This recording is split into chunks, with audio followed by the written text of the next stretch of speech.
Hello everyone, I'm Dr. Manoj Johnson, lifestyle consultant, John Marion Hospital, പാല. ഇന്ന് നമ്മൾ discuss ചെയ്യാൻ പോകുന്നത് ഒത്തിരിയേറെ സ്ത്രീകൾക്കുള്ള ഒരു ബുദ്ധിമുട്ടാണ്. കാരണം സ്ഥിരമായിട്ട് വന്നിട്ട് പറയുന്നൊരു കാര്യമാണ്, എനിക്ക് യൂറിൻ പാസ് ചെയ്യുന്ന സമയത്ത് ഒരു മാതിരി ഇച്ചിങ് ആണ്, ചൊറിച്ചിലാണ് യോനി ഭാഗത്തുള്ളത്. അതേപോലെ ചില സമയങ്ങളിൽ ഇന്നർവെയറിലൊക്കെ ഒരു വഴുവഴുപ്പ് പോലെ കാണാറുണ്ട്. അതേപോലെ ബാഡ് സ്മെല്ല് വരാറുണ്ട്. അല്ലെങ്കിൽ ആ സെക്ഷ്വലായിട്ടുള്ള ഇൻ്റർകോഴ്സ് കഴിഞ്ഞ് കഴിയുമ്പോൾ നമുക്ക് വല്ലാത്തൊരു ഇച്ചിങ്, ചൊറിച്ചിൽ അനുഭവപ്പെടാറുണ്ട്. അതേപോലെ വേദന അനുഭവപ്പെടാറുണ്ട്. അങ്ങനെയൊക്കെ പല രീതിയിൽ പറയാറുണ്ട്. പിന്നെ റിപ്പീറ്റഡ് ആയിട്ടുള്ള യൂറിനറി ഇൻഫെക്ഷൻസ് വരാറുണ്ട് എന്നുള്ള രീതിയിൽ പറയുമ്പോൾ നമ്മൾ പലപ്പോഴും നമ്മൾ നോക്കുന്നത് ആ ഒരു യൂറിനറി റിലേറ്റഡ് ആയിട്ടുള്ള കണ്ടീഷൻ മാത്രമാണ്. പക്ഷേ അത് മാത്രമല്ല മെയിനായിട്ടുള്ളത്. അതായത് അതും ഉണ്ട്. കാരണം കിഡ്നി സ്റ്റോൺ ഉള്ളവർക്ക് റിപ്പീറ്റഡ് ആയിട്ട് യൂറിൻ ഇങ്ങനെ പൊയ്ക്കൊണ്ടിരിക്കും, ഇടയ്ക്കിടയ്ക്ക് യൂറിൻ പൊയ്ക്കൊണ്ടിരിക്കും. അതേപോലെ യൂറിനറി ഇൻഫെക്ഷനാണെന്ന് നമുക്ക് തോന്നും, പക്ഷേ അത് കിഡ്നി സ്റ്റോൺ ആയിരിക്കും. ഈ രണ്ടാമത്തെ കാര്യം എന്ന് പറയുന്നത്, യൂറിനറി ഇൻഫെക്ഷൻ ആണെന്ന് തന്നെ നമ്മൾ വിചാരിച്ചുകൊണ്ട് അതിനുള്ള ആൻറ്റിബയോട്ടിക്സ് കാര്യങ്ങളൊക്കെ എടുക്കാറ് ഉണ്ട് ഒത്തിരി സമയങ്ങളിൽ. ചിലപ്പോൾ യൂറിൻ കൾച്ചർ ചെയ്യുന്ന സമയത്ത് യൂറിനിൽ അതായത് ബാക്ടീരിയ കാര്യങ്ങളൊന്നും കാണുന്നില്ല, പക്ഷേ റിപ്പീറ്റഡ് ആയിട്ട് ഈ ഇൻഫെക്ഷൻസ് വരാറുണ്ട്. ചില ആളുകൾക്ക് റിപ്പീറ്റഡ് ആയിട്ട് അവിടെ ചൊറിച്ചിലാണ്. അപ്പോൾ ഇങ്ങനെയൊക്കെ വരുന്ന സമയത്ത് നമ്മൾ ആദ്യം മനസ്സിലാക്കേണ്ട ഒരു കാര്യം എന്താണെന്ന് വെച്ചാൽ, നമ്മൾ ഒരു ആൻറ്റിബയോട്ടിക് എടുക്കുമ്പോൾ സത്യം പറഞ്ഞാൽ എന്താണ് ആൻറ്റിബയോട്ടിക് നമ്മൾ അറിഞ്ഞിരിക്കണം. ഇപ്പോൾ ഞാൻ ഈ പറയാൻ പോകുന്നൊരു വിഷയം എന്ന് പറയുന്നത് ല്യൂക്കോറിയ എന്ന് പറയുന്നൊരു കണ്ടീഷനാണ്. ഈ വെള്ളപ്പോക്ക് എന്നൊക്കെ പറയാറില്ലേ, അതല്ലെങ്കിൽ ഒരു അസ്ഥി ഉരുക്കം എന്നൊക്കെ പറയാറില്ലേ. അതായത് പണ്ടത്തെ ആളുകൾ അത് മനസ്സിലാക്കിയിരുന്ന ഒരു രീതി എന്ന് പറയുന്നത് ഈ അസ്ഥിയൊക്കെ ഉരുക്കി ഇങ്ങനെ പോകുന്ന ഒരു കളറും രീതികളും കാണുമ്പോൾ അങ്ങനെയാണ് പറഞ്ഞുകൊണ്ടിരുന്നത്. പക്ഷേ അതും ഈ പറയുന്നതും ഈ വിഷയമായിട്ട് യാതൊരു ബന്ധവുമില്ല. എന്നാലും അത് മനസ്സിലാക്കാൻ വേണ്ടി മാത്രമേ അത് പറയുന്നതേ ഉള്ളൂ.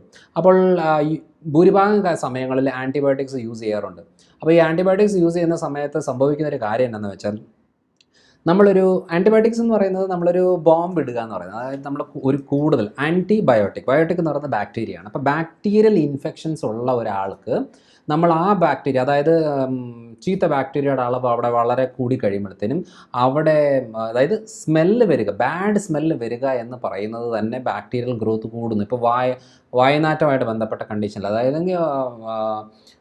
പല്ലിൻ്റെ ഇടയിലും നല്ല നാക്കിലും ഒക്കെ ആയിട്ട് ബാക്ടീരിയൽ ഗ്രോത്ത് കൂടുന്ന സമയത്താണ് കൂടുതൽ വായനാറ്റം അനുഭവപ്പെടുന്നത്. അതേപോലെ തന്നെ യോനി ഭാഗങ്ങളിലൊക്കെ ആയിട്ടും അവിടെ ബാക്ടീരിയൽ ഗ്രോത്ത് കൂടുന്നതനുസരിച്ച് ബാഡ് സ്മെൽ കൂടാറുണ്ട്. അപ്പോൾ അങ്ങനെ വരുന്ന സമയങ്ങളിൽ നമ്മൾ ആലോചിക്കേണ്ടതെന്ന് പറഞ്ഞാൽ അവിടെ ബാഡ് ബാക്ടീരിയയുടെ അളവ് കൂടുതലുണ്ട്. അപ്പോൾ അങ്ങനെ വരുന്ന സമയത്ത് റിപ്പീറ്റഡ് ആയിട്ട് യൂറിനറി ഇൻഫെക്ഷൻ വരുന്ന ഒരാൾക്ക് സാധാരണ ചെയ്യുന്നൊരു കാര്യം എന്ന് പറയുന്നത് ആൻറ്റിബയോട്ടിക്സ് ഇടാറുണ്ട്. അപ്പോൾ ഒത്തിരിയേറെ ആൻറ്റിബയോട്ടിക്സ് ഇടുന്നതിൻ്റെ ഭാഗമായിട്ട് ഈ പ്രശ്നം വരാറുണ്ട്. അതുകൊണ്ട് കാരണം എന്താണെന്ന് വെച്ചാൽ, നമ്മളിപ്പോൾ ഒരു ഏതെങ്കിലും ശരീരത്തിന് ഏതെങ്കിലും ഭാഗത്ത് കുറച്ച് പഴുപ്പ് വരുന്നു, അല്ലെങ്കിൽ നീര് വെക്കുന്നു, നീർക്കെട്ടുണ്ടാകുന്നു, വേദന അനുഭവപ്പെടുന്നു എന്നൊക്കെ പറയുമ്പോൾ ഒരളവിൽ കൂടുതലാകുമ്പോഴത്തേനും നമ്മൾ എന്ത് ചെയ്യുന്നു, ഇപ്പോൾ സൈനസൈറ്റിസ് ആയാലും ഏത് സെല്ലുലൈറ്റിസ് റിലേറ്റഡ് ആയാലും അല്ലെങ്കിൽ വെരിക്കോസ് റിലേറ്റഡ് ആയിട്ടും ഒരു വേദന നീരും വല്ലാതെ കൂടുമ്പോഴത്തേനും ആൻറ്റിബയോട്ടിക്സ് ഇടാറുണ്ട്.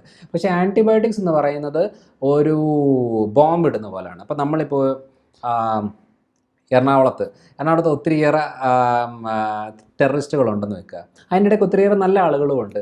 അപ്പം ഈ ആൻറ്റിബയോട്ടിക് എന്ന് പറയുന്നത് ടെററിസ്റ്റുകളെ മാത്രം നോക്കിയിട്ട് കൊല്ലുന്നൊരു കാര്യമൊന്നുമല്ല, ബോംബ് ഇടുന്ന പോലെയാണ്. ഇപ്പം വയറ്റിലെ ഭാഗത്ത് കുറച്ച് ടെററിസ്റ്റ് ഉണ്ടെന്ന് പറഞ്ഞാൽ നമ്മൾ ആ ടെററിസ്റ്റ് എന്തായാലും കൊല്ലണമെന്നുണ്ടെങ്കിൽ അതിൻ്റെ കൂടെ കുറേ നല്ല ആളുകളും മരിക്കും. കാരണം എന്ന് വെച്ചാൽ അവിടെ നമ്മൾ ബോംബ് ഇടാൻ പോകണം. ആൻറ്റിബയോട്ടിക് എന്ന് പറഞ്ഞാൽ അങ്ങനെയാണ്. അവിടെ നമ്മൾ ഇപ്പം ബ്ലാസ്റ്റ് ചെയ്യുമ്പോഴത്തേനും അവിടെ ടെററിസ്റ്റുകളും മരിക്കും, അതേപോലെ നല്ല ആളുകളും മരിക്കും. സെയിം രീതിയിൽ തന്നെയാണ്, അങ്ങനെ സംഭവിക്കത്തില്ല, എന്നാലും ഞാൻ പറഞ്ഞതാണ് മനസ്സിലാകാൻ വേണ്ടിയിട്ട്. സെയിം രീതിയിൽ തന്നെയാണ് ശരീരത്തിലും. അവിടെ ബാഡ് ബാക്ടീരിയ കൊല്ലാനായിട്ട് നമ്മൾ ഒരു ആൻറ്റിബയോട്ടിക് എന്ന് പറയുന്നൊരു ബോംബ് ഇടുകയാണ്. ഇടുന്ന സമയത്ത് നല്ല ബാക്ടീരിയകൾ മരിക്കും. ഈ നല്ല ബാക്ടീരിയകൾ ചത്തു കഴിയുമ്പോൾ എന്നാ സംഭവിക്കുന്നതെന്ന് വെച്ചാൽ, അവിടെ ഈ ബാക്ടീരിയകൾ നിലനിൽക്കുന്നതുകൊണ്ട് മാത്രമായിട്ട് അവിടെ പ്രോപ്പറായിട്ട് ലൂബ്രിക്കേഷൻസ് നടക്കും, അല്ലെങ്കിൽ പ്രോപ്പറായിട്ടുള്ള ഹെൽത്ത് മെയിൻറ്റെയിൻ ചെയ്യുന്നത് അതിൻ്റെ ബാക്ടീരിയയുടെ പ്രസൻസ് കൊണ്ട് മാത്രമായിരിക്കും, നല്ല ബാക്ടീരിയയുടെ. അപ്പോൾ അതിൻ്റെ അളവ് കുറഞ്ഞു കഴിഞ്ഞാൽ ഓട്ടോമാറ്റിക്കായിട്ട് ഈ പ്രശ്നങ്ങൾ കൂടും. അതുകൊണ്ട് ഇപ്പോൾ ഈക്കോളൈ ബാക്ടീരിയ, അതായത് നമ്മളിപ്പോൾ ഒരു ടോയ്ലറ്റ് യൂസ് ചെയ്ത് കഴിഞ്ഞിട്ട് നമ്മൾ പ്രോപ്പറായിട്ടുള്ള ഹൈജീൻ മെയിൻറ്റെയിൻ ചെയ്തില്ല, അല്ലെന്നുണ്ടെങ്കിൽ ഇപ്പോൾ നമ്മളിപ്പോൾ ഫ്രണ്ടിൽ നിന്ന് ബാക്കിലേക്ക് വൈപ്പ് ചെയ്യുന്നതിന് പകരം ബാക്കിൽ നിന്ന് ഫ്രണ്ടിലേക്ക് നമ്മളൊരു ടിഷ്യൂ പേപ്പറോ അല്ലെന്നുണ്ടെങ്കിൽ എന്തെങ്കിലും വൈപ്പ് ചെയ്ത് എടുക്കുകയാണെന്നുണ്ടെങ്കിൽ മലദ്വാരത്തിൻ്റെ ഭാഗത്തു നിന്നുള്ള ഈ ബാക്ടീരിയസ് എല്ലാം നമ്മൾ യോനി ഭാഗത്തേക്ക് കയറുകയും അവിടെ ഇൻഫെക്ഷൻ റിലേറ്റഡ് ആയിട്ടുള്ള പ്രശ്നങ്ങളുണ്ടാകും. അത് കോമൺ ആയിട്ട് വരുന്നതാണ്. അതേപോലെ തന്നെ നമ്മളിപ്പോൾ ഒരു കോട്ടൺ അല്ലാത്ത രീതിയിലുള്ള ഇന്നർവെയർസ് യൂസ് ചെയ്യുവാണെന്ന്, പ്രത്യേകിച്ച് നമ്മുടെ നാട്ടിൽ, പ്രത്യേകിച്ച് സൗത്ത് ഇന്ത്യൻ രീതി വെച്ച് നോക്കുമ്പോൾ നല്ല അത്യാവശ്യം ചൂടുള്ളൊരു സ്ഥലമാണ്. ഈ ഒരു നാട്ടിൽ സത്യം പറഞ്ഞാൽ വളരെ സ്ട്രിക്റ്റ് ആയിട്ട് ഈ എന്താ പറയുക പോളിസ്റ്റർ റിലേറ്റഡ് ആയിട്ടുള്ള അങ്ങനെയൊന്നും യൂസ് ചെയ്യാതെ സ്ട്രിക്റ്റ് ആയിട്ട് കോട്ടൺ റിലേറ്റഡ് ആയിട്ടുള്ള ഇന്നർവെയർസ് ആണ് യൂസ് ചെയ്യേണ്ടത്. കാരണം അങ്ങനെ ചെയ്യുമ്പോഴേ നമുക്ക് ഇല്ലെന്നുണ്ടെങ്കിൽ ആ ഭാഗത്ത് വല്ലാതെ വേർപടിഞ്ഞു കൂടുകയും ഇൻഫെക്ഷൻ കൂടുകയും ബാക്ടീരിയൽ ഗ്രോത്ത് കൂടുകയും അതിൻ്റെ ഭാഗമായിട്ട് ഈ ലുക്കോറിയ റിലേറ്റഡ് ആയിട്ട് പ്രശ്നങ്ങൾ കൂടുകയും ചെയ്യും. കാരണം മൂത്രനാളിയുടെ നീളം കുറവായതുകൊണ്ട് റിപ്പീറ്റഡ് ഇൻഫെക്ഷൻസ് ഉണ്ടാകും. അപ്പോൾ അതുകൊണ്ട് കോട്ടൺ ആയിട്ട്, അതായത് നമ്മളിപ്പം ഒരു ടോയ്ലറ്റ് യൂസ് ചെയ്തു, ടോയ്ലറ്റ് യൂസിന് ശേഷം പ്രോപ്പറായിട്ട് വെള്ളമെല്ലാം ഒപ്പിയെടുത്ത് ക്ലിയർ ആക്കിയെങ്കിൽ മാത്രമേ നമുക്ക് മുന്നോട്ട് ബുദ്ധിമുട്ടില്ലാതാവും. ഇല്ലെങ്കിൽ അവിടെ കുറച്ച് മോയ്സ്ചർ നിന്ന് കഴിഞ്ഞാൽ അതിൻ്റെതായ പ്രശ്നങ്ങൾ തുടങ്ങും. പല ആളുകളിലും ഈ ഹണിമൂൺ സിൻഡ്രോം ഉണ്ടാകുന്നതും ഇതേ രീതിയിലാണ്. അതായത് നമ്മളിപ്പോൾ ഒരു യോനി ഭാഗത്ത് ഒരു പ്രഷർ അനുഭവപ്പെടുന്നു, അതേപോലെ സെക്ഷൽ ഇൻ്റർകോഴ്സിൻ്റെ സമയത്ത് ചെറിയ വരുന്ന ഡാമേജുകളും കാര്യങ്ങളുമാണ് ഇതിന് ഏറ്റവും കൂടുതൽ പ്രശ്നം ഉണ്ടാക്കുന്നത്. അത് കഴിഞ്ഞ് സെക്ഷൽ ഇൻ്റർകോഴ്സ് കഴിഞ്ഞ് കഴിഞ്ഞാൽ വളരെ ചൊറിച്ചിൽ അനുഭവപ്പെടുന്നു, വളരെ വേദന അനുഭവപ്പെടുന്നു. അതെല്ലാം അതിൻ്റെ ഒരു കാരണവും ഈ ഒരു ഇതാണ്, ബാക്ടീരിയൽ ഗ്രോത്ത് വരുന്നതും കൂടിയാണ്. അപ്പോൾ നമ്മളിപ്പോൾ പല സാഹചര്യങ്ങളിൽ നമ്മളിപ്പോൾ ല്യൂക്കോറിയ വെള്ളപ്പോക്ക് ഉള്ള നമ്മൾ ഒരു ലേഡീസിന് ട്രീറ്റ് ചെയ്യുന്ന സമയത്ത് അവർക്ക് മാത്രം ട്രീറ്റ്മെൻറ്റ് കൊടുത്തിട്ട് കാര്യം വരത്തില്ല. ചിലപ്പോൾ ഹസ്ബൻഡിനും ട്രീറ്റ്മെൻറ്റ് കൊടുക്കേണ്ടി വരും. പല സാഹചര്യങ്ങളിലും ഹസ്ബൻഡിൻ്റെ ഫംഗൽ ഇൻഫെക്ഷൻ നമ്മൾ വൈഫിന് ട്രീറ്റ്മെൻറ്റ് കൊടുക്കേണ്ടി വരും. കാരണം ഓരോ പ്രാവശ്യത്തെ സെക്ഷൽ ഇൻ്റർകോഴ്സ് കഴിയുമ്പോൾ വരുന്ന ബുദ്ധിമുട്ടുകൾക്ക് പല കാരണങ്ങളുണ്ട്. അപ്പം നമ്മൾ ഓരോന്ന് ഇപ്പം ലാക്ടോബാസിലസ് എന്ന രീതിയിലുള്ള, അതായത് നമ്മുടെ കോമൺ ആയിട്ടുള്ള ഹെൽത്തി ആയിട്ടുള്ള ബാക്ടീരിയയാണ്.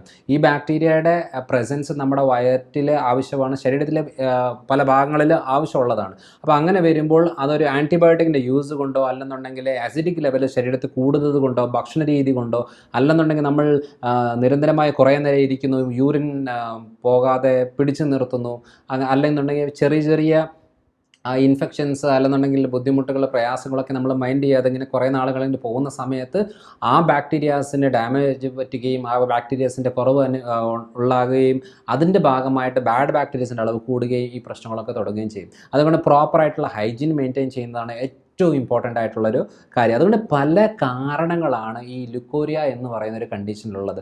അല്ലാതെ കാരണം അതിന് സപ്പോസിറ്ററീസ് ആയിട്ടുള്ളതുണ്ട്, കാൻഡിഡ, ഫംഗൽ റിലേറ്റഡ് ആയിട്ടുള്ള പ്രശ്നങ്ങൾ കാണാം. അപ്പോൾ നമ്മളിപ്പോൾ ഒരു ഗ്രേയിഷ് വൈറ്റ് ക്രീം കളറായിട്ടുള്ള ഡിസ്ചാർജാണ് വരുന്നതെങ്കിൽ ചിലപ്പോൾ അത് ഫംഗൽ റിലേറ്റഡ് ആവാനുള്ള സാധ്യതകളുണ്ട്. ബാക്ടീരിയൽ ഗ്രോത്ത് ഉള്ളതുകൊണ്ട് നമ്മളെപ്പോൾ ആൻറ്റിബയോട്ടിക്സ് ഇട്ടെന്ന് പറഞ്ഞാൽ അതിന് വലിയതായിട്ട് എഫക്റ്റ് ആവണമെന്ന് നിർബന്ധമില്ല. അപ്പോൾ നമ്മളത് ഫുൾ ഹിസ്റ്ററി എടുത്ത് നോക്കിയതിന് ശേഷം നമുക്ക് മനസ്സിലാവും അവരുടെ ലൈഫ് സ്റ്റൈൽ എന്താണ്, അവർ ഏത് രീതിയിലുള്ള ഭക്ഷണമാണ് കൂടുതൽ ഉപയോഗിക്കുന്നത്. ചില ആളുകളിൽ ബാഡ് ബാക്ടീരിയസിൻ്റെ ഗ്രോത്ത് കൂടുന്നത് ഉപ്പിൻ്റെ ഉപയോഗം കൂടുന്ന ആളുകളിലാണ് ഏറ്റവും കൂടുതൽ. അതേപോലെ ചിപ്സ്, അതേപോലെ ലൈസ് കുർക്കുരു പോലത്തെ ചിപ്സ് ഐറ്റംസ് ഒക്കെ നമ്മൾ ഉപ്പിൻ്റെ ഉപയോഗം കൂടുതൽ ഇട്ടിട്ടാണ് നമ്മളത് ചെയ്യാറുള്ളത്. അപ്പോൾ അങ്ങനത്തെ ഉപ്പിൻ്റെ അളവ് ശരീരത്തിൽ കൂടുന്നതനുസരിച്ച് ബാഡ് ബാക്ടീരിയാസിൻ്റെ ഗ്രോത്ത് ഫാസ്റ്റായിട്ട് കൂടും. അതേപോലെ ന്യൂട്രീഷൻ ആയിട്ടുള്ള ഫുഡുകളുടെ ഡെഫിഷ്യൻസി കൊണ്ട് ഈ പ്രശ്നങ്ങളുണ്ടാകും. പല ആളുകൾ റിപ്പീറ്റഡ് ആയിട്ട് നമ്മൾ സാധാരണ കിട്ടുന്ന, ഇതിപ്പം വെറും ചോറ് മാത്രം കഴിക്കുന്ന ആളുകളുണ്ട്. കഴിഞ്ഞ പ്രാവശ്യം ഒരാളോട് പറയുകയാണ്, നിങ്ങൾക്ക് ഇറച്ചി മീനും മുട്ടയെല്ലാം കഴിക്കാം, പഴങ്ങളും പച്ചക്കറികളും എല്ലാം കഴിക്കും, പരിപ്പുറങ്ങളെല്ലാം കഴിക്കും, പക്ഷേ നിങ്ങളുടെ വെയിറ്റ് കുറയണമെന്നുണ്ടെങ്കിൽ നിങ്ങൾ ഈ ചോറും കപ്പയും ഇങ്ങനെ സാധനങ്ങളൊക്കെ കുറയ്ക്കണം എന്ന് പറഞ്ഞപ്പോൾ എന്നാൽ പിന്നെ എന്താ ഇനി കഴിക്കാനുള്ളത്? ആകെ ഉള്ളത് ഈ ചോറും കപ്പയുമാണ്. അത് ഇല്ലെങ്കിൽ ഞാൻ എങ്ങനെയാണ് ജീവിക്കുന്നതെന്നുള്ള ചോദിക്കുന്ന ആൾക്കാരുണ്ട്. അതായത് ഇതിൻ്റെ ഇപ്പുറം നമ്മൾ 100 കൂട്ടം കാര്യങ്ങൾ കഴിക്കാമെന്ന് പറഞ്ഞാലും ഒരു വിഷയമല്ല, ഈ ചോറും കപ്പയും ഇല്ലാതെ എനിക്ക് ആലോചിക്കാൻ പോലും പറ്റത്തില്ല എന്ന രീതിയിലാണ്. ഒത്തിരിയേറെ ആളുകൾക്ക് ചോറ് മാറ്റി വെക്കാൻ പറഞ്ഞാൽ ആകാശം ഇടിഞ്ഞു വീഴുന്ന ഒരു അവസ്ഥയിലാണ്. അതുകൊണ്ട് കുഴപ്പമില്ല, ചില ശരീരം നമുക്ക് കാണാൻ മനസ്സിലാവും. സ്ത്രീകളുടെ ശരീരത്തിൽ ഒരു ശരീരം നമുക്ക് ഏകദേശം കാണുമ്പോൾ, നമ്മുടെ മുമ്പിൽ വന്നിരിക്കുമ്പോൾ അവരുടെ ബോഡി പ്രൊപ്പോർഷൻ കാണുമ്പോൾ നമുക്ക് ഏകദേശം ഒരു ഐഡിയ കിട്ടും. ഗ്ലൂക്കോസ് ഇൻടോളറൻസ് ഉള്ള ഒരാളെ കാണുന്നുണ്ടെങ്കിൽ അവർക്ക് വരാൻ പോകുന്ന 4-5 രോഗങ്ങളാണ്. ഒന്ന് തൈറോയിഡ്, ഒന്ന് ഫാറ്റ് ലിവർ, ഒന്ന് പ്രമേഹം, ഒന്ന് ഓവേരിയൻ സിസ്റ്റ്, പിന്നെ ഒന്ന് യൂട്രൈൻ ഫൈബ്രോയിഡ്, പിന്നെ വെരിക്കോസ്. ഇതൊക്കെ കോമൺ ആയിട്ട് വരുന്നൊരു കാര്യമാണ്. വെരിക്കോസ് ഇൻസുലിൻ റെസിസ്റ്റൻസുമായിട്ട് ബന്ധപ്പെട്ടതല്ല, എന്നാലും ഇതിൻ്റെ ആഫ്റ്റർ എഫക്റ്റ് ആയിട്ട് വരുന്നൊരു കാര്യമാണ്. അപ്പോൾ അങ്ങനെയുള്ളപ്പോൾ നമ്മൾ ഓൾറെഡി എന്തൊക്കെയുണ്ട്, ഇപ്പോൾ എന്തൊക്കെയുണ്ട്, ഇനി എന്തൊക്കെ വരാൻ പോകുന്നതെന്ന് നോക്കിയാൽ മതി എന്നാണ് ആദ്യം പറയുന്നത്. അപ്പോൾ അങ്ങനെ വരുമ്പോൾ ഡയബറ്റിക് ആയിട്ടുള്ള ഒരാൾക്ക്, അതായത് നമുക്കിപ്പോൾ കൊളസ്ട്രോൾ ഉണ്ട്, ട്രൈഗ്ലിസറൈഡ് ഉണ്ട്, ഫാറ്റ് ലിവർ ഉണ്ട്, അങ്ങനെയാണെങ്കിൽ അവർ ആദ്യം ശ്രദ്ധിക്കേണ്ടത് അവർക്ക് ഇൻസുലിൻ റെസിസ്റ്റൻസിൻ്റെ അളവ് കൂടും. അപ്പോൾ ബോഡി വെയിറ്റ് കൂടുന്നതോടുകൂടി തൈറോയിഡിൻ പ്രശ്നവും പ്രമേഹവും തുടങ്ങാനുള്ള സാധ്യതയുണ്ട്. ഇപ്പോൾ പ്രമേഹം തുടങ്ങുന്ന ആളുകൾക്കാണെങ്കിൽ ഈ ലുക്കോറിയയുടെ പ്രശ്നം റിപ്പീറ്റഡ് ആയിട്ട് വരാനുള്ള സാധ്യതകളുണ്ട്. അപ്പോൾ ഇതെല്ലാം അങ്ങോട്ടും ഇങ്ങോട്ടും കണക്റ്റഡ്. അതുകൊണ്ട് ബോഡി വെയിറ്റ് നോർമലായിട്ട് വെക്കുന്നതാണ് ആദ്യത്തെ കാര്യം. PCOD ഉള്ള ആളുകൾക്ക് റിപ്പീറ്റഡ് ആയിട്ട് ഇതേ രീതിയിലുള്ള ലുക്കോറിയ, വെള്ളപ്പൊക്ക പ്രശ്നങ്ങൾ വരാൻ സാധ്യതകളുണ്ട്. ബോഡി വെയ്റ്റ് കൂടുതലുള്ളവർക്ക്, ഹൈജീൻ പ്രോപ്പറായിട്ട് മെയിൻറ്റെയിൻ ആക്കാത്തവർക്ക്, റിപ്പീറ്റഡ് ആയിട്ട് നമ്മൾ സ്വെറ്റ് ആകുന്ന ആളുകൾക്ക്, ചില ആൾക്ക് എപ്പോഴും നോക്കിയാലും ആവിയും ചൂടുമാണ്. അപ്പം എപ്പോഴും ഒരു തീയുടെ അടുത്ത് നിൽക്കുന്ന ഒരു പ്രതീതി ഉള്ളവരാണ്. അവർക്കും ഈ രീതിയിലുള്ള പ്രശ്നങ്ങൾ ഉണ്ടാകാനുള്ള സാധ്യത വളരെ കൂടുതലാണ്. സോ അതുകൊണ്ട് പ്രോപ്പറായിട്ട് ബോഡിയെ മെയിൻറ്റെയിൻ ചെയ്യാനായിട്ടുള്ള അസിഡിക് ആയിട്ടുള്ള ഫുഡുകളുടെ അളവൊക്കെ ഒന്ന് കുറച്ച്. അസിഡിക് എന്ന് പറയുന്നത് മെയിനായിട്ടും നമ്മളിപ്പോൾ ചില ഭക്ഷണം കഴിക്കുമ്പോൾ അതിൻ്റെ ഭാഗമായിട്ട് ശരീരത്തിൽ ആസിഡ് ലെവൽ കൂടും. ഇപ്പം ഇറച്ചി, മീനും, മുട്ടയും മധുര സാധനങ്ങളും എല്ലാം ആസിഡിക് ഫുഡാണ്. അപ്പോൾ അതിൻ്റെ അളവ് ഒന്ന് നോർമൽ ആക്കിയിട്ട് വേണം ഇതൊക്കെ ചെയ്യാനായിട്ട്. ഏറ്റവും നല്ലൊരു ഓപ്ഷൻ എന്ന് പറയുന്നത് ഒരു 3 ആഴ്ചത്തേക്ക് ഒരു നേരം ഫ്രൂട്ട്സ് ആക്കുകയാണെന്നുണ്ടെങ്കിൽ നല്ല മാറ്റങ്ങൾ ഇതിനകത്ത് വരാറുണ്ട്. പിന്നെ ചില സമയങ്ങളിൽ നമുക്ക് ഫംഗലായിട്ടുള്ള ട്രീറ്റ്മെൻറ്റ്സ് വേണ്ടി വരും, സപ്പോസിറ്ററീസ് വെക്കേണ്ടി വരും, അതേപോലെ ചിലപ്പോൾ ആൻറ്റിബയോട്ടിക്സ് യൂസ് ചെയ്യേണ്ടി വരും. കാരണം പല രീതിയിലുള്ള ആൻറ്റിബയോട്ടിക്സിൻ്റെ ഭാഗമായിട്ട് ഇതും ഉണ്ടാകും. അപ്പോൾ ഇത് ശരിയാക്കണമെന്നുണ്ടെങ്കിൽ വീണ്ടും ആൻറ്റിബയോട്ടിക് എടുക്കേണ്ടി വരും. ഒരു പ്രാവശ്യം ആൻറ്റിബയോട്ടിക്സ് എടുത്തു കഴിഞ്ഞാൽ അതിൻ്റെ ആഫ്റ്റർ എഫക്റ്റ് 2-3 മാസം കാണും. ദഹന പ്രശ്നമായിരിക്കും, മലബന്ധമായിരിക്കും, നെഞ്ചരിച്ചിലായിരിക്കും, ഉറക്കത്തിൻ്റെ ബുദ്ധിമുട്ടായിരിക്കും, മൂത്രം ഒഴിക്കുമ്പോൾ പുകച്ചിലായിരിക്കും. ഇതെല്ലാം പലത് വെറും ആൻറ്റിബയോട്ടിക് ഉപയോഗിക്കുന്നതുകൊണ്ട് മാത്രം വരുന്നതാണ്. അതുകൊണ്ട് ഇതെല്ലാം ആൻറ്റിബയോട്ടിക് എന്ന് പറയുന്നത് സൊല്യൂഷനായിട്ട് കരുതാൻ പാടില്ല. കാരണം നമ്മൾക്ക് എന്തുകൊണ്ടെങ്കിലും ആൻറ്റിബയോട്ടിക് എടുക്കാം എന്ന് പറഞ്ഞുകൊണ്ടിരുന്നു കഴിഞ്ഞാൽ റിപ്പീറ്റഡ് ആയിട്ട് ആൻറ്റിബയോട്ടിക്സ് ഒക്കെ എടുത്തു കഴിയുമ്പോഴത്തേക്കും നമ്മുടെ ബോഡി അതിനെ അഡാപ്റ്റ് ആകുകയും പിന്നെ അതിനേക്കാളും ഓവർ ഡോസിൽ വേണം നമ്മൾ പിന്നെയും ബോഡിയിലേക്ക് സപ്ലൈ ചെയ്യാൻ. അതായത് റിപ്പീറ്റഡ് ആയിട്ട് ബോഡിയിലേക്ക് ഒരു ബോംബ് ഇട്ടുകൊണ്ടിരിക്കുക എന്നുള്ള രീതിയാണ്. അതുകൊണ്ട് നമ്മൾ അങ്ങനത്തെ ഒരു ഇതിലേക്ക് മാറിയിട്ട് അതിന് കാരണങ്ങൾ എന്താണ്, അതിന് ചെറിയ ചെറിയ മോഡിഫിക്കേഷൻ വരുത്തിക്കൊണ്ട് ചെയ്യുകയാണെന്നുണ്ടെങ്കിൽ ഈ പ്രശ്നങ്ങൾ ക്ലിയർ ആകാനുള്ളതേ ഉള്ളൂ. ഒരു പ്രാവശ്യം വന്നവർക്ക് വീണ്ടും വീണ്ടും വരാനുള്ള സാധ്യത ഉള്ളതുകൊണ്ട് കാരണം മനസ്സിലാക്കിയിട്ട് അതിന് വേണ്ടുന്ന ചികിത്സ മാത്രം ചെയ്താൽ തന്നെ ധാരാളം മതി. വൈറ്റമിൻ സി അടങ്ങുന്ന പഴങ്ങൾ വളരെ നല്ലതാണ്. പ്രത്യേകിച്ചും ഈ നാരങ്ങ, നെല്ലിക്ക, ഓറഞ്ച്, മുസംബി പോലത്തെ ഭക്ഷണങ്ങൾ, അതേപോലെ തന്നെ നമ്മുടെ പേരയ്ക്കായും പപ്പായയും വളരെ നല്ലതാണ്. പഴങ്ങളിൽ ഏറ്റവും ഞാൻ പ്രിസ്ക്രൈബ് ചെയ്യുന്ന ഒരു കാര്യമാണ് പേരയ്ക്കായും പപ്പായയും. നല്ല ന്യൂട്രീഷണൽ വാല്യൂ ഉള്ള ഒരു ഇതാണ്. അതേപോലെ നട്ട്സ് ഉപയോഗിക്കുന്നത് വളരെ നല്ലതാണ്.